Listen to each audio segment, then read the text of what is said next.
ये प्रवचन परम श्रद्धेय स्वामी जी श्री रामचंद्र जी महाराज द्वारा दिनांक 28/11 को प्रातः 5 बजे मोहर में दिए गए। राम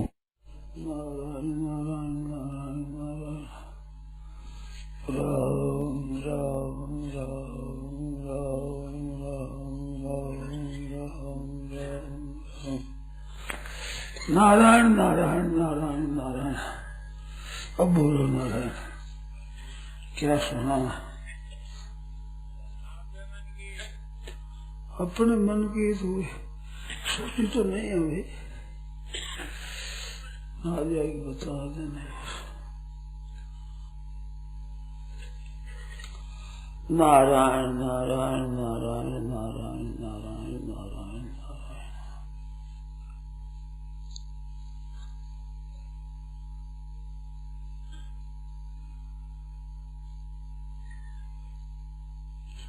हमने पुस्तकों में पढ़ा है और सुना है कि मनुष्य अपने विवेक का आदर करे तो किसी ग्रंथ और किसी व्यक्ति की आवश्यकता नहीं है।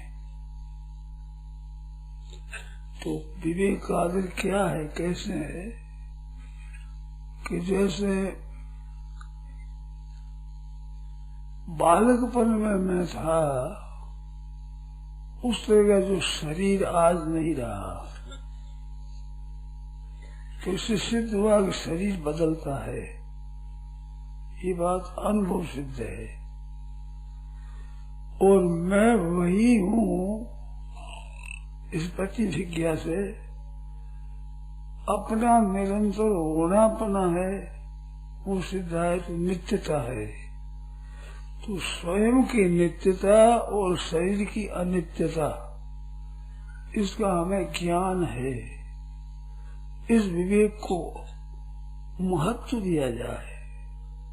मानो जो सत है उसका विनाश नहीं होता, असत है उसकी सत्ता नहीं है। भगवान ने शब्द दिए है कि नासतो विद्यते भावा, असतः भाव न विद्यते, न भाव विद्यते सतः, सतः अभाव न विद्यते। मानो असत है उसकी तो सत्ता नहीं है, और जो सत्ता है सत है उसका अभाव नहीं है। तो शरीर है ये बदलता है, तो इसकी सत्ता नहीं है। हरदम बदलता है, प्रति क्षण बदलता है। कोई क्षण ऐसा नहीं जिसमें शरीर परिवर्तन न होता हो। शरीर का, संसार का जितना देखिए सुनिए गुनिए मन माही, मोह मूल परमार्थ नाही। देखिए सुनिए गुनिए मन माही। देखते हैं, सुनते हैं और मन में विचार करते हैं। तो मोह मूल परमार्थ, परमार्थ तत्व से ये सत्ता नहीं है इनकी। जितना इंद्रियों का विषय होता है, मन का विषय होता है, ये सब नाशवान है। और नाशवान है ये बात एक दृढ़ता से हम अगर समझ लें तो अविनाशी का ज्ञान हो जाता है। क्योंकि विनाशी के ज्ञान में अविनाशी का ज्ञान सन्निहित है, सतही है, स्वाभाविक है। जैसे एक आदमी देखता है कि 5-10 आदमी गए, थोड़ी देर में गया से दूसरा गया, तीसरा गया,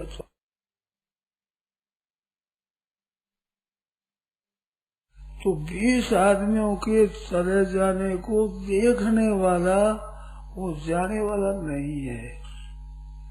जाने वालों को देख नहीं सकता सबको। ज्यादा से ज्यादा अपने से आगाड़ी वालों को देख ले, पीछे वालों को देख ले, परंतु 20 आदमी चले गए थोड़ी थोड़ी देर में, आधा मिनट तो वो देख नहीं सकता जाने वाला। जाने वालों को देखने वाला न जाने वाला है। ऐसे विनाश परिवर्तन होता है, इस परिवर्तन को जानने वाला है वो स्वयं परिवर्तनशील नहीं है। गीता ने कहा इदं शरीरं कौन्तेय क्षेत्र मिथ्यवधीयते। ये इदंता से जो देखा जाता है, इदं कर अंगुली निर्देश जो कहा जाए, ये इदं है। इदं शरीरं कौन्तेय, तो इदं का ही विषय है, मैं हूँ, ये अपने स्थूल दृष्टि से कह देते हैं। तो इसमें भी ये हाथ है, ये पांव है, ये पेट है, ये नाड़ है, ये मस्तक है, ऐसे ये भी ये इदं इदंता से कहते हैं। ये हाथ आदि है, ये हड्डी है, मांस है, ये खून है, ये आंतें है, ये शरीर है। तो सभी इदंता से कहा जाता है ये शरीर है। और ये तो जो व्यक्ति जो जानता है इदं शरीरं कृतं क्षेत्रम इत्यभिधीयते, ये क्षेत्र नाम से कहा जाता है। इसको जानने वाला है वो क्षेत्रज्ञ है। क्षेत्र जानाति थी क्षेत्रज्ञ, क्षेत्र को जानने वाला क्षेत्रज्ञ है। तो क्षेत्रज्ञ तो नित्य है और क्षेत्र अनित्य है। ये अपना ज्ञान है, ये विवेक है, स्वतः सिद्ध है, स्वाभाविक इनकी सत्ता है स्वयं की, और शरीर की सत्ता नहीं है, बदलता है। नासतो विद्यते भाव, तो असत का भाव नहीं मान, असत की सत्ता नहीं है। सत्ता वो है जो बदले नहीं, सत्य है। भगवान ने क्रियाएं दी, बड़ी विलक्षण क्रियाएं दी। नासतो विद्यते भावो असभूवि विद सत्तायाम भू सत्तायाम, एक सत्ता की प्रयोग की है। ना सतो विद्यते भावो ना भावो विद्यते सतः, सतः सर्वस्तुना, सतवस्तु है जिसका अभाव न विद्यते, अभाव नहीं है। ये कहते हुए भी इनमें थोड़ा मार्मिक भेद है। असभूवि भू सत्तायाम पर्यायी है और विसत्तायाम पर्यायी है, परंतु इनमें फर्क है।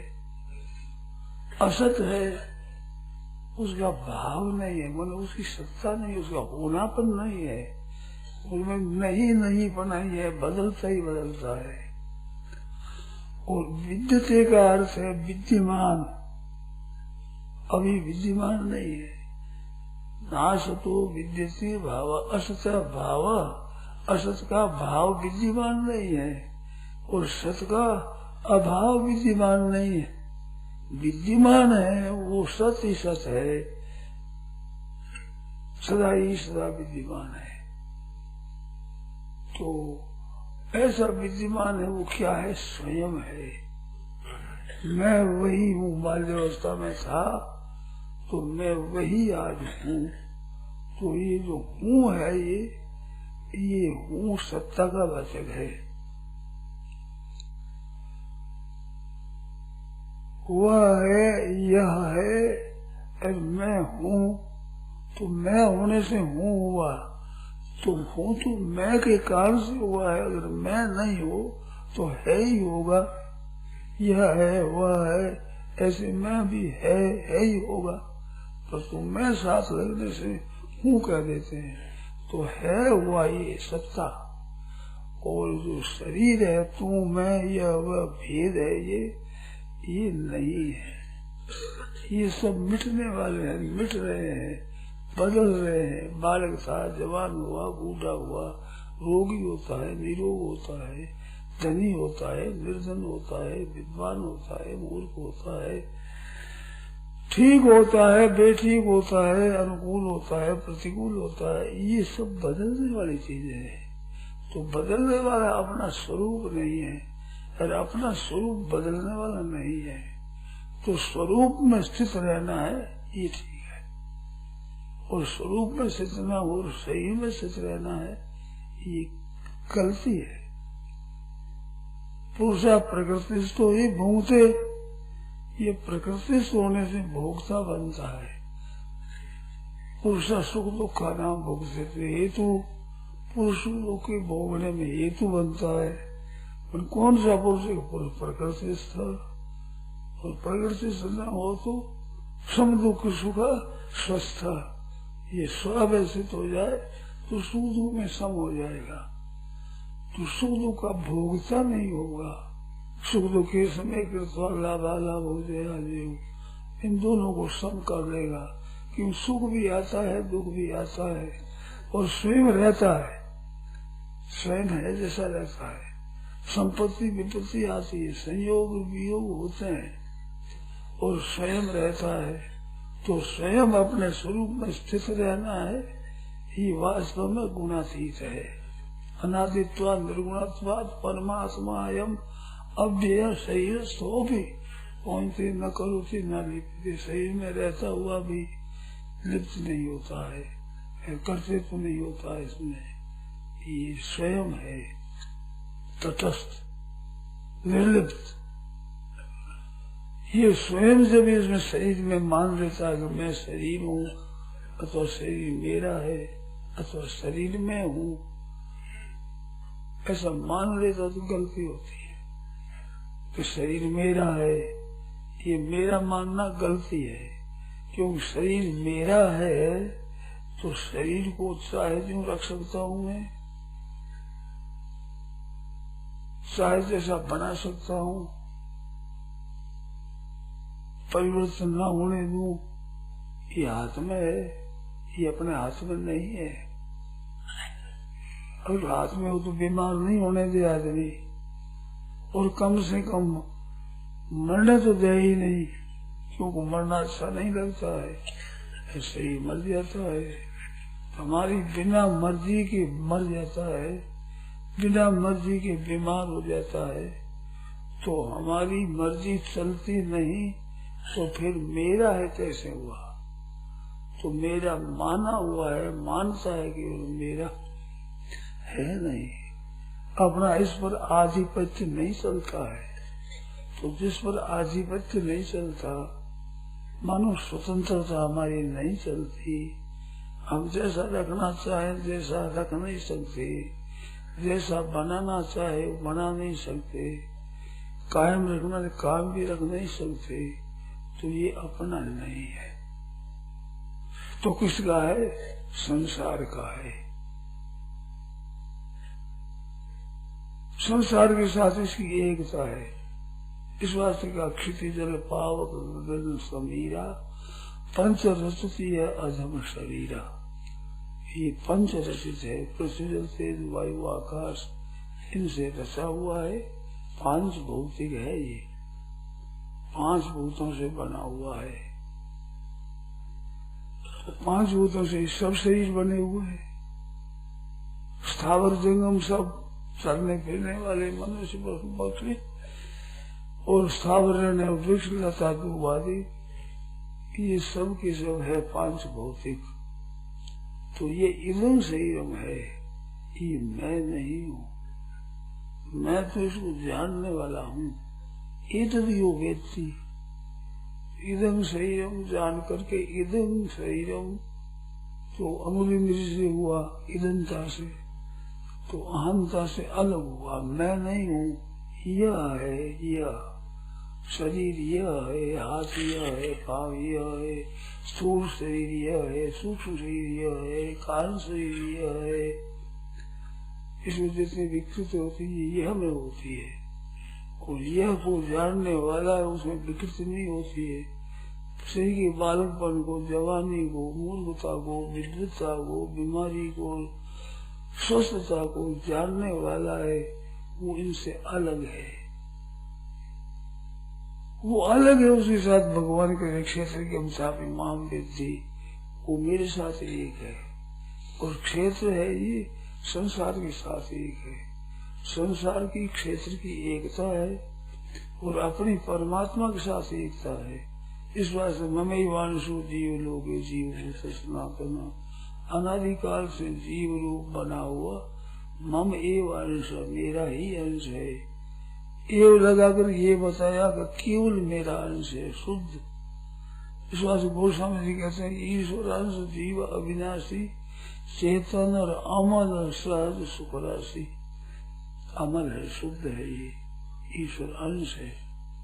ईश्वर अंश है, अविनाशी है, चेतन है, जड़ नहीं है, अमर है, मल रहित है और सुख राशि है। तो ये सुख राशि होकर के दुखी क्यों होता है कि शरीर के साथ अपनी एकता मान लेता है। एकता मानने से शरीर में बीमारी हो तो अपनी बीमारी मान लेता है। शरीर कृष्ण हो गया, मैं कृष्ण हो गया, शरीर जैसा हो गया वैसे हाँ में हाँ मिला करके दुखी होता है। पुरुष सुख दुख का नाम भोगती तो हेतु रुचते, सुख दुखों के भोगतापन में हेतु होता है। कौन होता है कि पुरुष शरीरस्थ हो भूमते। प्रकृति जान गुणान, गुण तो है प्रकृति जन्य, खुद के जन्य नहीं है। प्रकृति जन्य गुणों को भोगता होता है। क्यों कि शरीर ये प्रकृति का कार्य है। इसके साथ एकता होने से प्रकृति जन्य गुणों का भोगता बन जाता है। देह नहीं तो बढ़ता भोगता महेश्वर परमात्मा दिशा तो देश में पुरुष पर, देश में पुरुष में पर है, असंबद्ध है, बिल्कुल इसके साथ संबंध नहीं है, मान लेता है। इस बार सुख दुख का भोगता होता है। और इस बात एकता न माने तो सम दुख सुख, सुख दुख में सम हो जाता है, स्वस्थ। तो स्वस्थ होकर के सम कर लो, चाहे सुख दुख को सम करके कर लो, दोनों की बात एक ही होगी। सुख दुख के समय कृत्वा लाभा लाभो जया जयो तो युद्धा युद्ध स्वयं पापम आवश्यक, फिर प्राप्त नहीं होंगे, पाप नहीं लगेगा। क्योंकि सुख दुख को समान समझ लिया, लाभ हानि को, जय पराजय को, तो जय पराजय कारण हुआ, लाभ हानि कार्य हुआ, उसका सुख दुख कार्य हुआ। तो ये कार्य है तो बनने वाले बनने वाले, मिटने वाले मिटने वाले, तो इनका होना न होना दोनों होता है। उत्पन्न और नष्ट होते हैं ये सुख दुख के समय कृत्वा। तो सम करेंगे सम ही है। दुख के बाद सुख, सुख के बाद दुख, हालांकि हम दिन राशि की तरह, तो ये हमारा स्वरूप नहीं है। हमारा स्वरूप अविनाशी है, नित्य है, निर्विकार है, वो अपना स्वरूप है, जानने वाला है। ये जानने में आने वाली वस्तु है। जानने वाला उसी साथ परमात्मा के साथ एकता है, जानने में आने वाले की संसार के साथ एकता है। तो संसार की सेवा में इसको लगा दो तो बोध हो जाएगा, और इनको अलग स्वीकार कर लो, अनुभव कर लो तो बोध हो जाएगा। और परमात्मा के चरणों की शरण हो जाओ तो बोध हो जाएगा। तो तीन मार्ग हो गए। संसार की सेवा में शरीर को लगा दिया जाए, संसार की वस्तुओं की कर्म योग हो जाएगा, और अपने को उनसे अलग अनुभव करने तो ज्ञान योग हो जाएगा, और भगवान के चरणों के शरण समर्पित हो जाए भक्ति योग हो जाएगा। तो योगाश्रयों मया प्रवक्ता मेरा श्रेय विशिष्टया, ये तीन योग बताए। इनमें से कोई योग एक पकड़ लो। कर्म योग पकड़ो तो ही वही चार, और ज्ञान योग पकड़ो तो ही वही चार, और भक्ति योग पकड़ो तो वही।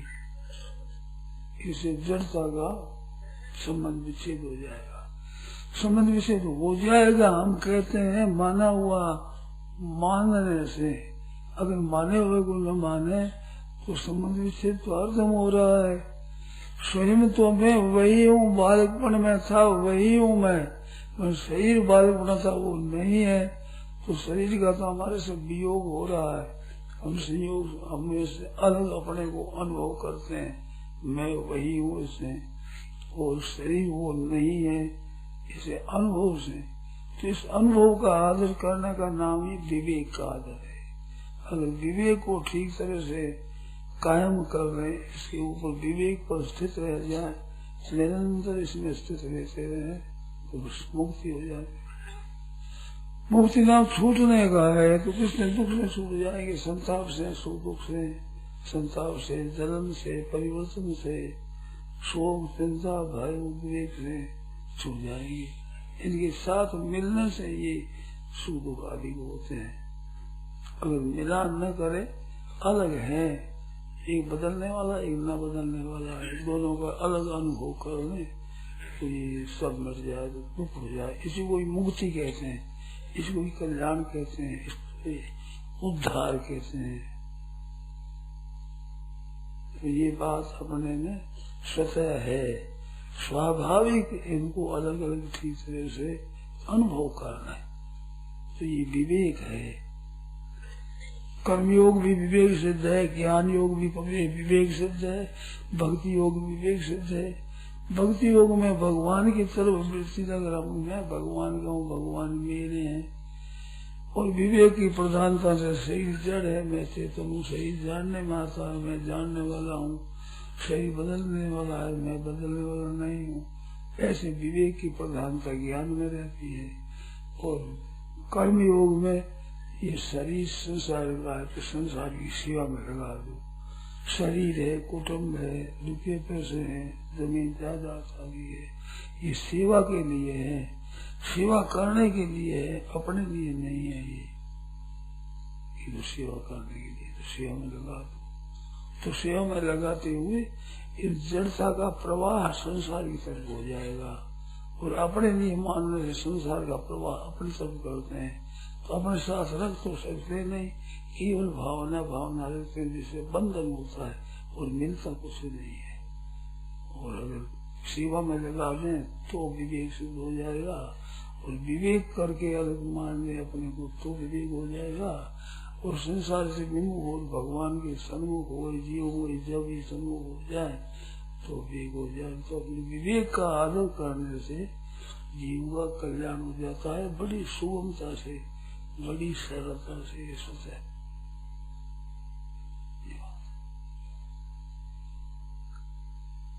अब इसमें कोई शंका हो तो बोलो।